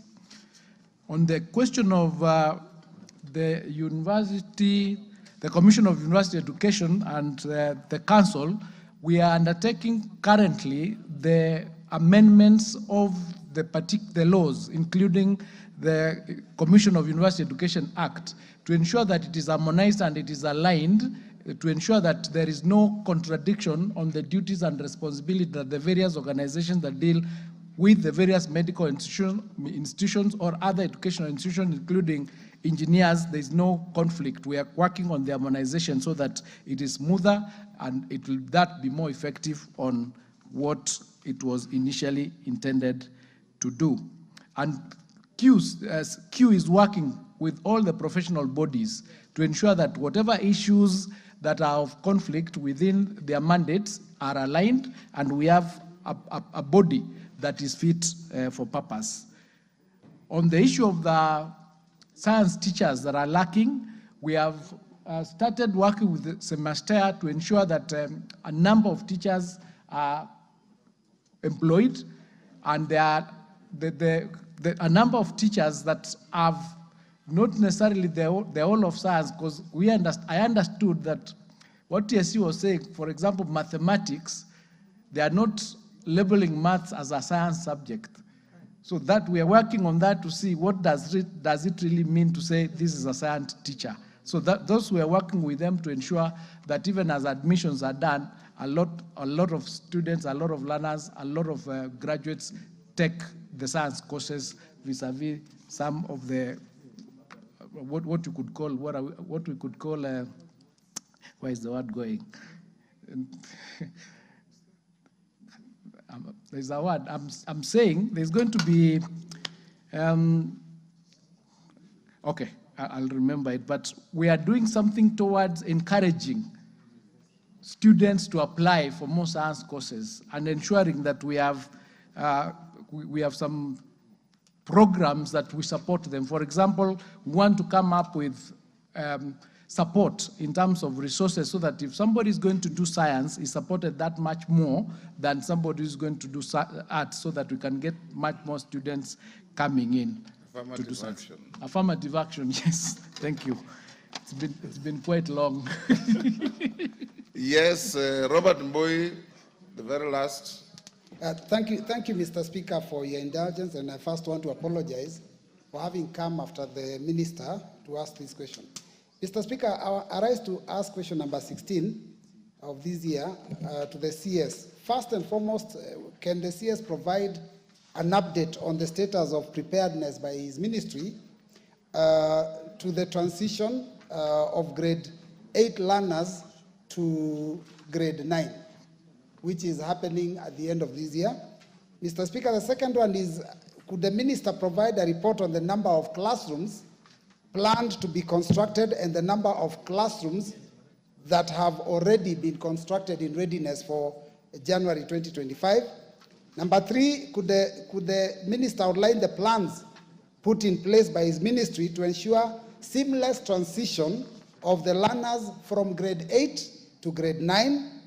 And finally, to clarify whether there are adequate teachers to support the learners transiting to grade 9, and indicate whether there are any plans by the ministry through the Teacher Service Commission to absorb enough teachers to ensure seamless transition across the country. Thank you, Mr. Speaker. Minister. Thank you, Mr. Speaker. In preparations for transition to grade 9, we are focused on 3 main aspects: the provision of adequate classrooms and furniture, the provision of adequate textbooks, and the recruitment of additional teachers. On classrooms, Mr. Speaker, the ministry undertook a countrywide assessment which found that a total classroom requirement of grade 9 is 16,000 classrooms. To ensure these classrooms are ready by January 2025, the government has disbursed 11 billion shillings to schools across the country for the construction of 11,000 grade 9 classrooms. A further 6.8 billion has been allocated to the National Government Constituency Development Fund, being 3.4 billion from the Ministry of Education, matched with 3.4 billion from CDF, for 6,800 classrooms. The 18 constituencies in Nairobi County have been allocated another 1 billion shillings for infrastructure development through CDF.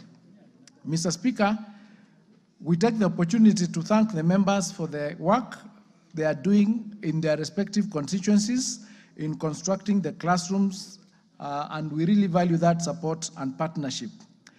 Mr. Speaker, every public junior school with learners on NEMIS get 15,042 shillings per learner per year.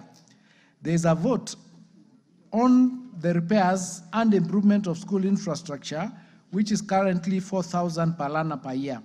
The ministry has directed that the money under this vote for this term be strictly used for the provision of desks and chairs for grade 9.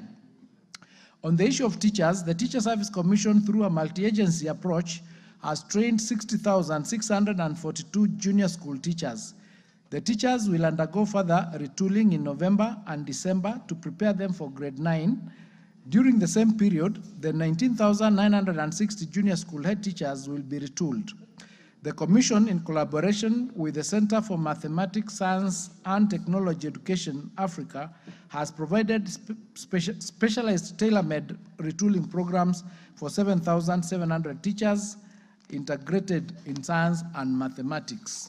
Mr. Speaker, it is to be noted that during the financial years 2022-2023 and 2023-2024, the government recruited a total of 48,550 teachers for junior school. This included 9,000 teachers on permanent and pensionable terms and 39,550 teacher interns.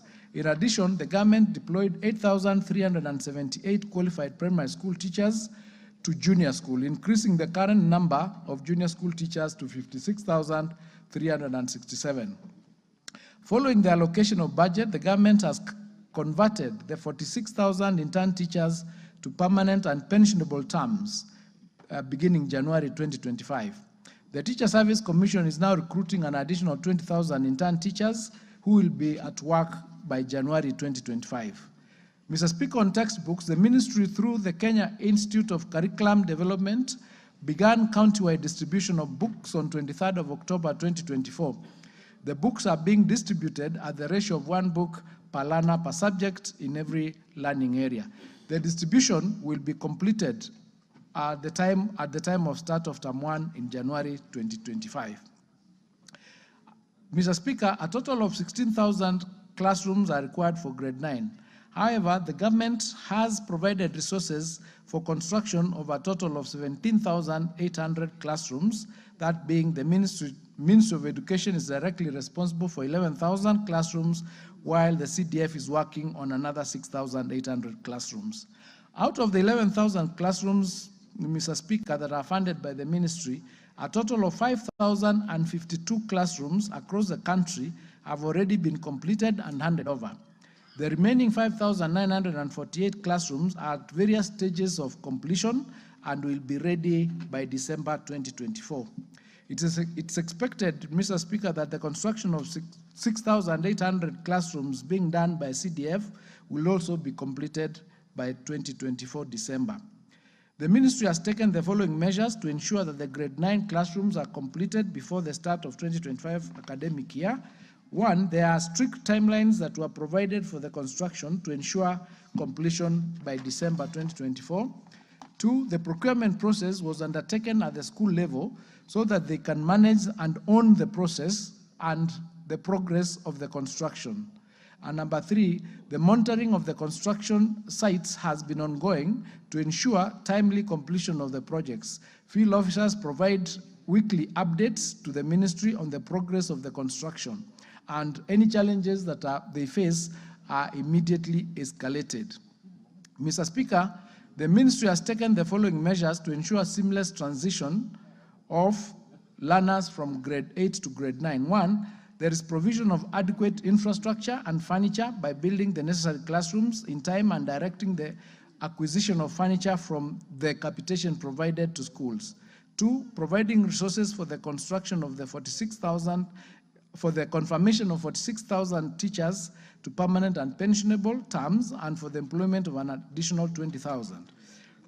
Number three, distributing books across the country to ensure that learners will have their textbooks at the ratio of 1 book per learner per subject. Number four, retooling junior school teachers to adequately prepare them to handle grade 9 learners.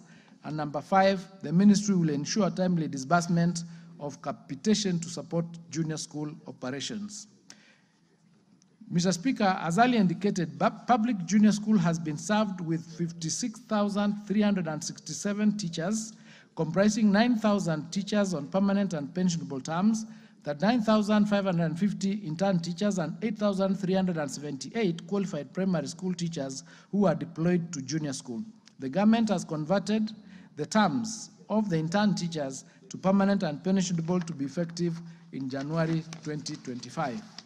Mr. Speaker, the government is recruiting another 20,000 of teachers. The intern teachers will report to schools in January. Further recruitment will be done progressively to bridge the gap and ensure optimal staffing levels as resources become available. To enhance the capacity of junior school teachers, including school heads, the Teacher Service Commission continues to provide in-service training through multi-agency approaches. This ensures that all teachers are retooled to effectively implement the competency-based curriculum and deliver quality learning outcomes. I submit, Mr. Speaker.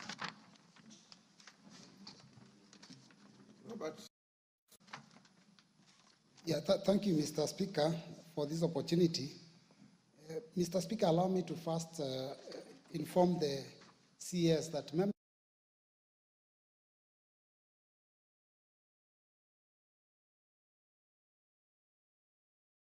fund that does that, not members of parliament.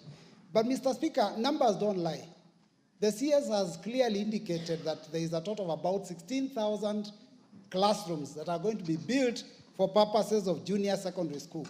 But Mr. Speaker, the government policy was that every primary school is supposed to transition to junior secondary school, and therefore they must have a grade 9 class by January next year. At the same time, Mr. Speaker, some of the schools do not have a single stream. They have more than a single stream, either double or triple. Mr. Speaker, there's over 32,000 primary schools in Kenya. Now, if he's talking about 16,000 classrooms, that obviously does not even reach half the schools. So, Mr. Speaker, I want the CS to tell us, all those schools, more than half in the Republic, that will not have a class ready in January, what exactly are the principals or the heads of the institution supposed to do? Mr. Speaker, secondly, it's also important to note that the number of teachers that he has enumerated here are not enough to teach in all those schools the junior grades. Because junior secondary starts from grade 7, grade 8, and in January 2025, it will be up to grade 9. We don't have enough teachers. What advice is he giving the principals and the heads of the institutions to be able to figure out what to do when the children report in January? And thirdly, Mr. Speaker. Enough, Minister. Mr. Speaker, I am not done. Yes. You are now, Thank you, Mr. Speaker. You know, Mr. Speaker, the minister was taking a joyride on my question and was talking about, resources and textbooks. He has also not talked about the laboratories needed for junior secondary school. Can he tell us when we'll get laboratories and enough for our schools? Thank you, Mr. Speaker. Let him answer that first. Thank you, Mr. Speaker. What I indicated is that an assessment was done to determine how many classrooms that would be required for the transition from grade 8 to grade 9 of the students that we have, and it came to 16,000 classrooms. And those are the classrooms that the construction by the ministry is being undertaken. Additionally, the National Government Constituency Development Fund, in partnership with the ministry, would be constructing another 6,800, making a total of 16,000 that I've indicated, 16,000 classrooms. And there is a method that was used in assessing which schools require to have which classroom. Minister, the more important issue is asking, yes, what will you do where classrooms will not be ready when children go to school? And the second one is, can you tell the country whether you have prepared necessary facilities like laboratories in the schools? The others, you are just repeating what you have said. Yes, so what I'm saying, Mr. Speaker, is that the 16,000 classrooms will be ready in January to admit the students. This is the assessment that has been done by the ministry, and we are saying we will be ready in January. In terms of the laboratories, there is a program to construct 2,000 labs next year, and we'll start once we finish with these classrooms. So they are not there as we speak. Yes, Makali Mulu. Yeah, thank you very much, Honorable Speaker. Honorable Speaker, I want to agree with what Honorable Mboy was saying in terms of construction of classrooms by members of Parliament, because this is a House of Record. But I also want to follow up on an earlier matter, Honorable Speaker, which I think is quite serious, and I think we need your indulgence, Honorable Speaker. The CS did mention in his statement that the universities are insolvent. And those of us who have a financial background, if we allow that to go to the record, Honorable Speaker, it will have serious repercussions in terms of universities.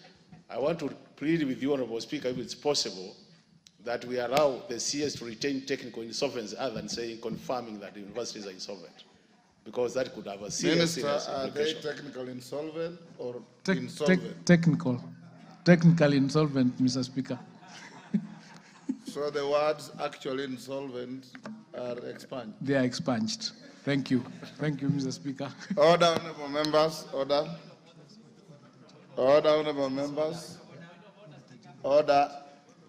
Honorable members, before we go on, allow me to recognize a delegation from the National People's Congress of the People's Republic of China. I wish to introduce to you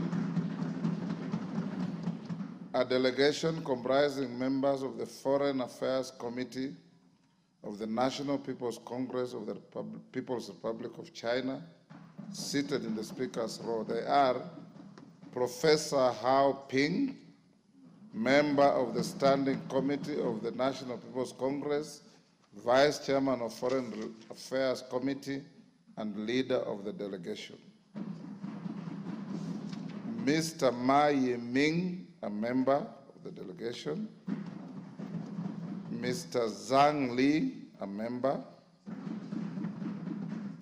The delegation is accompanied by 3 officers and is in the country for bilateral meetings with members of the Kenya-China Parliamentary Friendship Group in the National Assembly. Honorable members, on behalf of the National Assembly and on my own behalf, I welcome them to Parliament and wish them fruitful engagements during their stay in the country. Thank you. Yes, Sunguli. Minister, you hold on. Mr. Speaker, I wish to join you in welcoming the members of the NPC, the National People's Congress of the People's Republic of China, where I served as ambassador for 5 years. This delegation... You should also be honest to say through the courtesy of yours truly. And Mr. Speaker, I still recall in those days, after you had given me an appointment letter, that you subsequently gave me another letter to say that I was one of the best serving ambassadors. But it was during your great leadership in the Ministry of Foreign Affairs that the People's Republic of China and Kenya became really good partners, and that a lot of investments went through because of the leadership that we had at that time. We want to urge the House to continue treating the People's Republic of China as great friends. I know that you have not recognized Ambassador Joe Ping. Is the ambassador there as well? Yeah. Oh, I didn't. He was not on my list. Welcome, Your Excellency, to the House of Parliament. Ambassador Joe is the real glue that is holding the relationship now, and is promoting the relationship between this House and the People's Republic, and the National People's Congress of the People's Republic of China. So we want to welcome them and to assure them that the Republic of Kenya is a great friend and values the great contribution of China in the development of our republic. Thank you very much. Thank you. Shakil, do you need to say anything? Mr. Speaker, sir, thank you very much for the honor. As the chair of the Kenya-China Parliamentary Friendship Group, we welcome our visitors. They are members of the Communist Party Congress. They are parliamentarians, and we've already had a successful third bilateral meeting with them. We shall be meeting you a little later on. So your Speaker, sir, I want to say to you that we've had, even the Deputy Speaker has been on one of those meetings, and many others, including... Just welcome them to the House. I just welcome them to the House. Thank you very much. Yes, Elachi. Thank you, Mr. Speaker. Allow me also this afternoon to really thank you for giving us an opportunity to meet the Foreign Affairs Committee of the National People's Congress, and to really thank Professor Hao Ping for indeed the visit that they gave us in China. And I just want to say to the ambassador, indeed you are a true friend as a country, and indeed we will learn a lot from you. But more importantly, we know we have embraced each other, and we shall continue working together to create a better relationship than even what we have. Thank you, Mr. Speaker. Thank you. We'll go back to questions. Yes, Kagusha. Honorable Speaker, I want to really thank you very much for giving this opportunity once again. Honorable Speaker,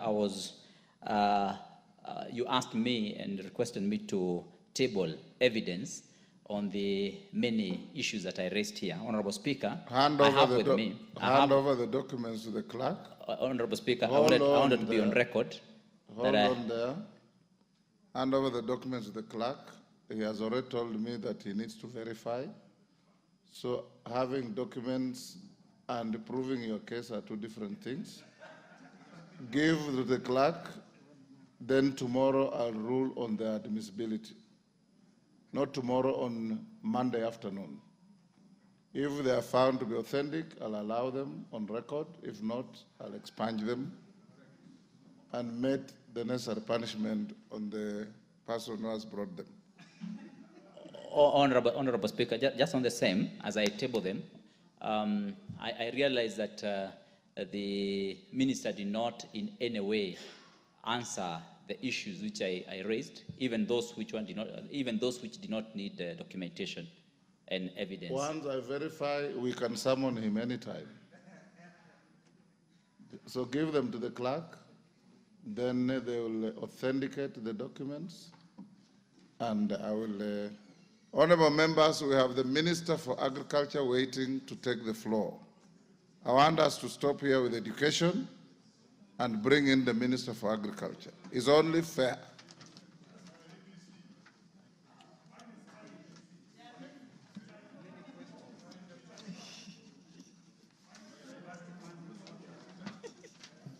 Order, members, in the interest of fairness, you are about 10 of you raising hands. I reject all of them. Yes. Let's get the Minister for Agriculture.